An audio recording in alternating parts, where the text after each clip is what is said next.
Been released from an anti-abortion group that claims it has proof the organization is selling aborted fetal tissue.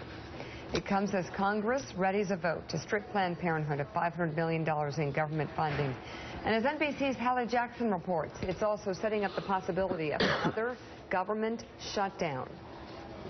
By releasing a fourth undercover video, an anti-abortion group is inflaming a controversy over how Planned Parenthood donates fetal tissue used for medical research.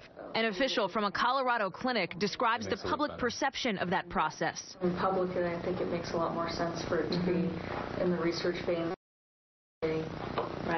The clinic ultimately chose not to enter into a deal with the activists posing as researchers, as Planned Parenthood insists it's doing nothing wrong. We follow the law that says you cannot sell fetal tissue, and we don't. Women donate it. There is no selling, and there is no profit. This week, its website was hacked as Planned Parenthood braces for a higher stakes attack in Congress, prompted by the release of the videos, a campaign led by David DeLayden. Is this about a debate over fetal tissue donation, or is this about abortion and about doing something to make waves to reignite that debate? Yeah, I don't think it's an either or, and I don't think it has to be either one of those two. This is about documenting and illustrating really clearly for the American people what Planned Parenthood does to the body parts of the babies that they abort. Defund Planned Parenthood. At least 18 congressional Republicans are promising to oppose any federal funding of Planned Parenthood, drawing fire from Democrats. It's another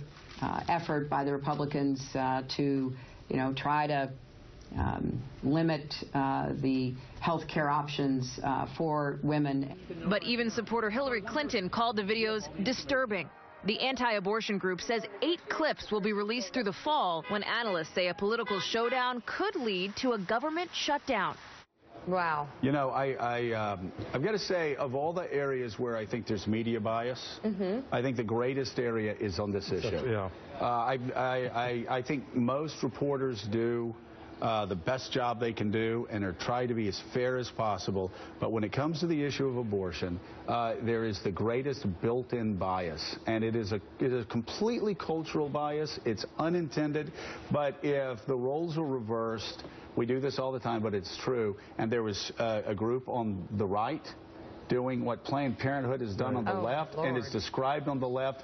There Justice Department. If you had a group, there would be indictments already going down. Hillary Clinton said it. Anybody that's looked at these videos, Michael, still will say it. Even if you're pro-choice, it's horrendous. What Planned Parenthood officials, top officials, describe is absolutely what's in the videos? Horrendous. Michael? Yeah, no, I absolutely agree with you. And the fact of the matter is that the press does not dig into this story, if nothing else, to prove that, the way they've brought about the story is somehow flawed or there's a problem. In other words, do the job of investigating what's true and what's real in the story. That's not happening. And so you have these third parties that are engaging here, and they're exposing inside at least the mindset, the conversation that the folks at Planned Parenthood are willing to have when it comes to fetal body parts. And that is very disturbing for the American people. The Congress should defund it and move on. And talking about how they abort to preserve fetal body parts to use later. Jeremy, it's obviously, it's disturbing if Hillary Clinton, a longtime supporter of Planned Parenthood, talks about how disturbing the videos are. How's it impacting the debate on Capitol Hill?